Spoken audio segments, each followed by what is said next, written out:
नमस्कार and welcome to Study IQ my dear friends. मैं हूं Prashant Mawani. I hope you all are doing good. आज 15 जुलाई 2020 के फाइनेंशियल न्यूज़ को हम एनालाइज करेंगे डियर फ्रेंड्स। आज हमारे टेबल के ऊपर है 5 इंपॉर्टेंट टॉपिक्स। सबसे पहले बात करेंगे डिफेंस प्रोक्योरमेंट के बारे में। उसके बाद एक बहुत ही इम्पोर्टेंट टॉपिक है, एक न्यूज़ आइटम है और इसी के साथ जुड़ी हुई एक आर्टिकल कमेंट है, तो इसको देखेंगे। उसके बाद लैंड बैंक मैपिंग और लास्ट में बिग बैंग प्राइवेटाइजेशन पॉलिसी। आगे बढ़े उससे पहले डियर फ्रेंड्स, स्टडी आईक्यू की टीम ने मिलकर एक स्मार्ट कोर्स डिज़ाइन किया है। ये स्मार्ट कोर्स सिविल सर्विसेज की एग्जामिनेशन के लिए है। ये प्री और मेंस दोनों एग्जाम्स को कवर करता है। ज़्यादा जानकारी के लिए डाउनलोड करें हमारा मोबाइल एप्लीकेशन। आज के लेक्चर की पीडीएफ को डाउनलोड करना चाहते हैं then this is my Telegram channel. आप मुझे फेसबुक पर भी फॉलो कर सकते हैं। लेक्चर को दूसरे स्टूडेंट्स के साथ शेयर ज़रूर करें। वीडियो पसंद आता है then hit the like button और हमारी चैनल को सब्सक्राइब करना ना भूलें। डियर फ्रेंड्स, अगर आपने सब्सक्राइब कर लिया है तो नोटिफिकेशन बेल को भी प्रेस कर दीजिए। अगर आपने ये दोनों चीज़ें कर ली हैं तो क्या आप 3 और स्टूडेंट्स को, 3 और लोगों को स्टडी आईक्यू की चैनल को सब्सक्राइब करने के बारे में बताएंगे? अगर आप बताएंगे तो ये हमारी चैनल के लिए, हमारी टीम के लिए एक बहुत बड़ी हेल्प हो जाएगी। तो I am sure like good ambassadors आप चैनल के बारे में जो हमारे एफर्ट्स हैं, जो क्वालिटी वीडियोस रेगुलर बेसिस पर आप तक पहुंचाए जाते हैं, तो इनके बारे में आप दूसरे लोगों को ज़रूर बताएंगे। डिफेंस प्रोक्योरमेंट का मतलब होता है चीज़ों को ख़रीदना। बहुत सारी बड़ी बड़ी कंपनीज जो हैं, जो दुनिया के अलग अलग देशों से चीज़ों को मंगवाती हैं, तो ये सारी कंपनीज में एक अलग से डिपार्टमेंट ही होता है प्रोक्योरमेंट का, परचेज डिपार्टमेंट। यहाँ के जो लोग हैं ये परचेजिंग में बहुत ही एक्सपर्ट होते हैं। जो भी फील्ड है, तो कहाँ से किस चीज़ को ख़रीदना है, बेस्ट रेट कहाँ पर मिलेगा, ये सारी चीज़ों का नॉलेज जो है वो उनके पास होता है। नेगोशिएशंस करते हैं, थिंग्स लाइक दैट। तो ये प्रोक्योरमेंट शब्द का मतलब है परचेज करना। अब ये न्यूज़ आइटम जो हैं ये हमारे टेबल के ऊपर इसलिए है क्योंकि गवर्नमेंट ने ग्रीन सिग्नल दे दिया है इंडियन आर्मी को कि आप इमरजेंसी बेसिस पर या फिर अर्जेंट बेसिस पर लाइट वेट टैंक्स ख़रीद लीजिए। लाइट वेट टैंक्स जो हैं उनका एक ख़ास रोल होता है। जो पहाड़ी विस्तार हैं, जो हाई अल्टीट्यूड वॉरफेयर हैं, तो उसमें लाइट वेट टैंक्स का इस्तेमाल किया जाता है। वैसे भारत के पास हैवी मेन बैटल टैंक्स भी हैं, लेकिन ये बैटल टैंक्स जो हैं उनको यहाँ पर चलाना, नेविगेट करना थोड़ा डिफ़िकल्ट हो जाता है। तो लाइट वेट टैंक्स इसके लिए पर्याप्त हैं या फिर परफेक्ट हैं। अब चाइना के पास है टाइप 15 लाइट टैंक। तो चाइना ने ये लद्दाख वाली जो बॉर्डर है वहाँ पर अपनी टैंक्स लगा दी हैं। ये लाइट टैंक्स हमारी मेन टैंक्स तो हैं ही, लेकिन हमें अब लाइट वेट टैंक्स को भी यहाँ पर डिप्लॉय करना पड़ेगा। तो इसको लेकर सरकार ने ग्रीन सिग्नल दे दिया है। लेफ्टिनेंट जनरल AB सिमाने रिटायर्ड हैं। उन्होंने बताया है कि ये जो वॉर फाइटिंग है, हाई अल्टीट्यूड वॉर फाइटिंग, और जिस प्रकार का एग्रेसिव पोस्चर चाइना हमें दिखा रहा है, तो इट इज़ इम्पोर्टेंट कि हम जल्द से जल्द ये मीडियम कैटेगरी की टैंक्स जो हैं, मीन्स जहाँ पर मीडियम कैटेगरी की टैंक्स नहीं पहुँच सकती वहाँ पर हम लाइट वेट टैंक्स को डिप्लॉय कर दें। इनको हेलीकॉप्टर से आप एक जगह से दूसरी जगह पर, जो बड़े हेलीकॉप्टर्स होते हैं, तो उनसे आप इनको एयरलिफ्ट करके एक जगह से दूसरी जगह पर डिप्लॉय कर सकते हैं, ट्रांसपोर्ट कर सकते हैं। आपको एक प्रश्न भी पूछा जा सकता है प्रीलिम्स में कि T-72, T-90 और अर्जुन ये क्या है? क्या ये मिसाइल हैं? क्या ये रडार सिस्टम है? क्या ये शिप का नाम है, सबमरीन का नाम है, या फिर कोई टैंक है? तो याद रखिए ये भारत की हैवी मेन बैटल टैंक्स हैं। भारत ने ये जो टैंक्स हैं इसका इस्तेमाल किया था। ये जो लाइट टैंक्स है 47 से 48 का जो कश्मीर ऑपरेशंस था, तो उसमें किया था। 62 का जो वॉर था उसमें भी हमने लाइट टैंक्स का इस्तेमाल किया था, लेकिन फिर धीरे धीरे हमने इनको फेज़ आउट कर दिया क्योंकि दुनिया धीरे धीरे हैवी टैंक्स की तरफ आगे बढ़ रही थी, तो हमने भी हैवी टैंक्स में अपग्रेडेशन कर लिया। अब बात करते हैं रिकवरी लूजिंग स्टीम के बारे में। एक बहुत ही इंटरेस्टिंग, बहुत ही इम्पोर्टेंट खबर है और इसको हम और ज़्यादा एनालाइज करेंगे। एक बहुत ही इंटरेस्टिंग आर्टिकल भी मुझे मिला इकोनॉमिक टाइम्स का, तो वो मैं इसके साथ आपको एक्सप्लेन करूँगा। सबसे पहले तो न्यूज़ आइटम को समझ लेते हैं। देखिए, ई वे बिल्स जो हैं, ई वे बिल कब निकालना पड़ता है? GST के तहत ये एक कानून है कि अगर आप 50,000 रुपीज़, 50,000 रुपए से ज़्यादा का सामान एक जगह से दूसरी जगह पर भेज रहे हैं तो आपको ई वे बिल जनरेट करना होगा। राइट। तो ई वे बिल्स एक अच्छा इंडिकेटर है, पता चलेगा कि बिजनेसेस जो ट्रांजैक्शंस हैं वो हो रहे हैं तो कितने हो रहे हैं।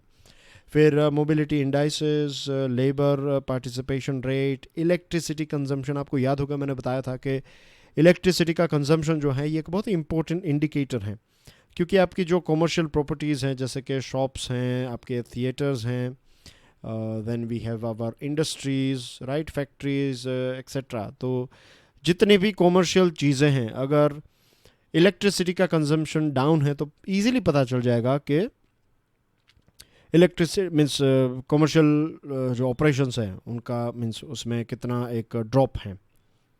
क्योंकि अगर लोग घर पर ज़्यादा रहेंगे तो डेफिनेटली जो रेसिडेंशियल इलेक्ट्रिसिटी है उनकी यूनिट की प्राइस भी थोड़ी अलग होती है। तो ये इजी है गवर्नमेंट के लिए, इस आंकड़े को निकालना इजी है और इससे पता भी चल जाएगा कि कितने ट्रांजैक्शंस हो रहे हैं और कितना एक आप कह सकते हैं कि बिजी कितना है बिजनेस या फिर बिजनेस का एनवायरनमेंट। तो ये सारे आंकड़ों के ऊपर अगर हम नज़र डालें और इन आंकड़ों को अगर हम जून 2020 के साथ कंपेयर करें तो शॉकिंग न्यूज़ है कि इकोनॉमी जो है इसकी स्टीम, इसकी जो एक ताकत है वो धीरे धीरे करके कम होती जा रही है।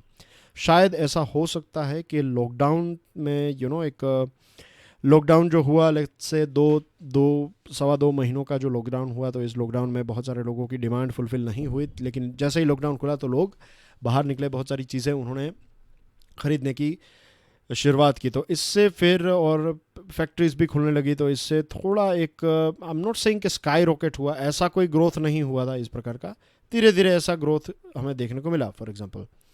लेकिन अब ये ग्रोथ जो है वो धीरे धीरे इसकी जो एक एनर्जी है वो लूज़ होती जा रही है। जुलाई के मंथ में अगर देखें तो ई वे बिल्स और ये सारे चार फैक्टर्स जो हैं तो इसमें एक गिरावट हमें देखने को मिली है।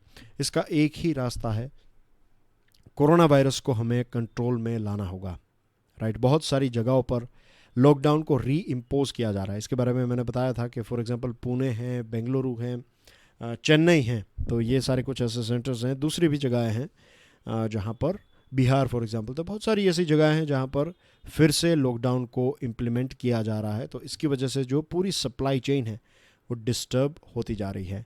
Nomura India business resumption index NIBRI, इसका वीकली मेजर जो है उसको देखिए आप, 66.8% जो 12 जुलाई के अंत तक अगर आप देखें तो इट इज़ 66.8 और 5 जुलाई तक देखें तो 69.3 था और एंड ऑफ द जून ये 70.5 था, तो उससे गिरकर ये 66। तो धीरे धीरे स्पीड जो है वो कम हो रही है। अब इस सिचुएशन में सेंट्रल गवर्नमेंट को हस्तक्षेप करना चाहिए। सेंट्रल गवर्नमेंट को इसमें interference, this is not the right word interference, I would say एक स्टेप उठाना चाहिए। LLs यानी कि लोकल लॉकडाउन्स जो हैं वो नेशनल इकोनॉमी का गला जो है वो घोट रहे हैं। अभी कुछ टाइम पहले की बात है, सरकार ने बहुत सारे सेंट्रल गवर्नमेंट ने बहुत सारे बड़े बड़े इकोनॉमिक रिवाइवल के लिए प्लान लॉन्च किए और अभी खबर आ ही रही थी कि ग्रीन शूट्स बहुत सारी जगहों पर पॉजिटिव कुछ साइंस देखने को मिल रही थी और अब लोकल लॉकडाउन्स की वजह से ये ग्रीन शूट्स जो हैं वो धीरे धीरे ब्राउन होते जा रहे हैं और ये फिर एक्सपायर भी शायद हो जाएं। आज हमारे देश में total population somewhere around 130 crore हैं, तो उसमें से लगभग 40 करोड़ जितने लोग जो हैं वो अलग अलग प्रकार के लॉकडाउन की सिचुएशन में जी रहे हैं। Most of them live and work in major centres of economic activity. MG NREGA positive result, bumper agricultural production होने वाला है, ये भी अच्छी बात है। तो इसके ऐसा नहीं है कि ये इंपॉर्टेंट नहीं है, ये सारी चीज़ें इंपॉर्टेंट है, लेकिन फिर भी एक चीज़ हमें याद रखनी है कि पिछले 30 सालों में अगर हम देखें भारत का जो भी एक ज़बरदस्त ग्रोथ जो हुआ है तो सर्विसेज की वजह से, मैन्युफैक्चरिंग की वजह से इसमें हमें सबसे बड़ा उछाल देखने को मिला है। और ये सारी चीज़ें कहाँ पर आपको देखने को मिलती है? अर्बन और इंडस्ट्रियल रीजन में, और ये ज़्यादातर हमारे सिटी एरिया में है। इसीलिए तो हमारे सिटी एरियाज़ जो हैं उनको हमारी इकोनॉमी का इंजन ग्रोथ या फिर ग्रोथ इंजन कहा जाता है। तो इंजन्स जो हैं हमारे बहुत बड़े बड़े इंजन्स ये फ़िलहाल बंद है, यानी कि हमारे बहुत बड़े बड़े शहर दिल्ली, मुंबई, इनकी सिचुएशन पहले जो थी वैसी नहीं है। Data shows it's very difficult to conclude that a 14 to or 10 day or a weekend local lockdown will tamp down or has tamped down infection spread.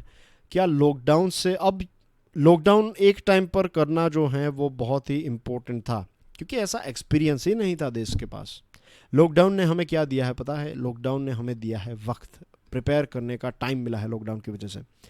तो लॉकडाउन एक बार हो गया, दैट्स इट, इट्स डन। अब एक चीज़ पता है, और दुनिया के बहुत सारे देशों में ये हो चुका है, एग्जाम्पल्स हैं हमारे पास कि लॉकडाउन से कुछ नहीं होगा अगर आप ये जो मास्क एटिकेट्स हैं उसको फॉलो करें, ज़्यादा से ज़्यादा लोगों को टेस्ट किया जाए, क्वारंटीन किया जाए जिन लोगों को थोड़ा बहुत इन्फेक्शन है। तो ये सारी चीज़ें अगर आप करेंगे तब जाकर आपको रिज़ल्ट देखने को मिलेगा।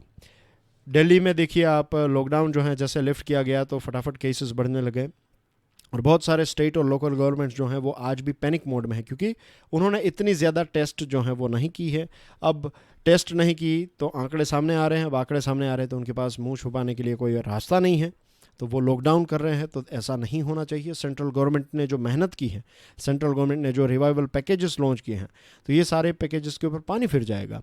दूसरी जो चीज़ है वो ये है कि स्टेट्स को ये भी हमें याद दिलाना होगा और ये पोलाइटली और उनको समझाना होगा कि टेस्टिंग, और अगर किसी एक रीजन में, अगर किसी एक मोहल्ले में या फिर किसी एक सोसाइटी में अगर कोरोना वायरस है तो आप उस पर्टिकुलर सोसाइटी को बंद कीजिए, आप पूरे शहर को बंद मत कीजिए, क्योंकि इकोनॉमिक रिकवरी जो है ऐसे अप एंड डाउन तक चलती रहेगी तो ये हमारे देश के लिए, हमारे स्टेट के लिए अच्छी बात नहीं होगी।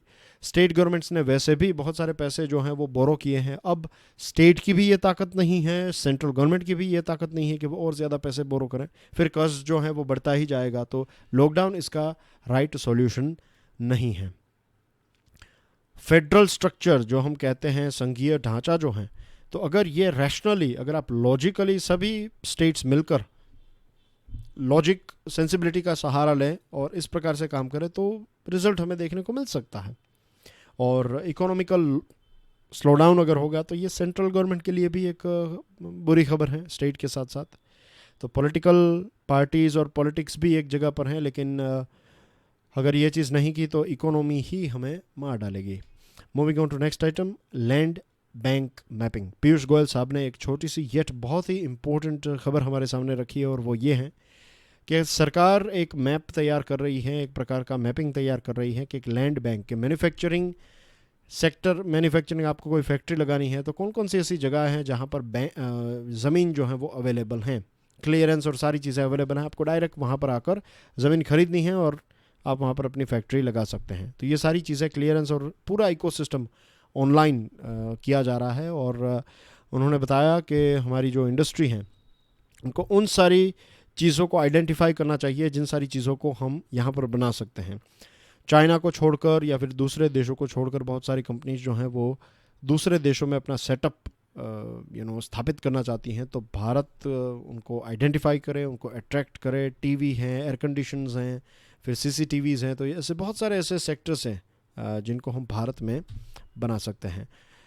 Big bang privatisation policy, cabinet बहुत जल्द एक बहुत बड़ा डिसीजन लेने वाली है। डिसीजन ये है कि जो नॉन स्ट्रेटेजिक सेक्टर्स हैं, ये सारे सेक्टर्स में से सरकार जो है वो धीरे धीरे करके निकल जाएगी, यानी कि ये सारे सेक्टर्स जो हैं वो प्राइवेट कंपनी के लिए खुले छोड़े जाएंगे। हाँ, दीपम ने ये तय किया है, दीपम जो है उसका फुल फॉर्म क्या है बताइए। तो दीपम जो है, दीपम अब एक लिस्ट फाइनलाइज कर रही है, एक ड्राफ्ट फाइनलाइज कर रही है कि कौन कौन से सेक्टर जो हैं वो स्ट्रेटेजिक के कैटेगरी में आएंगे और कौन कौन से सेक्टर नॉन स्ट्रेटेजिक में आएंगे। कुछ ऐसे सेक्टर जो स्ट्रेटेजिक में आएंगे वो हैं banking, petroleum, atomic energy, defence, space, ports. तो ये कुछ स्ट्रेटेजिक लिस्ट है, इसमें एडिशन होता है तो वो देखना पड़ेगा हमें। सरकार ने यह भी बताया कि अगर कोई स्ट्रेटेजिक सेक्टर है, लेट्स से स्पेस, राइट, तो स्पेस में मैक्सिमम, या फिर नॉट स्पेस, चलिए बैंक की बात करते हैं, तो बैंक में मैक्सिमम 4 ही बैंक्स जो हैं वो गवर्नमेंट की होगी, बाकी की बैंक्स जो हैं वो प्राइवेट की जाएगी। Same thing goes with other strategic sectors. और जो पॉलिसी है इसको फाइन ट्यून किया जा रहा है, अलग अलग मिनिस्ट्रीज़ और डिपार्टमेंट्स के साथ मिलकर इसको और ज़्यादा रिफ़ाइन किया जा रहा है। मोदी गवर्नमेंट ने पहले भी बताया था, आपको पता होगा कि नीति आयोग को बताया था कि एक पब्लिक सेक्टर यूनिट्स का एक जो स्ट्रेटेजिक सेल है उसके लिए एक पब्लिक सेक्टर यानी कि गवर्नमेंट की कंपनी का एक लिस्ट तैयार कीजिए। So that's everything in today's discussion, dear friends. Thank you very much for watching this video. God bless you all. Jai Hind.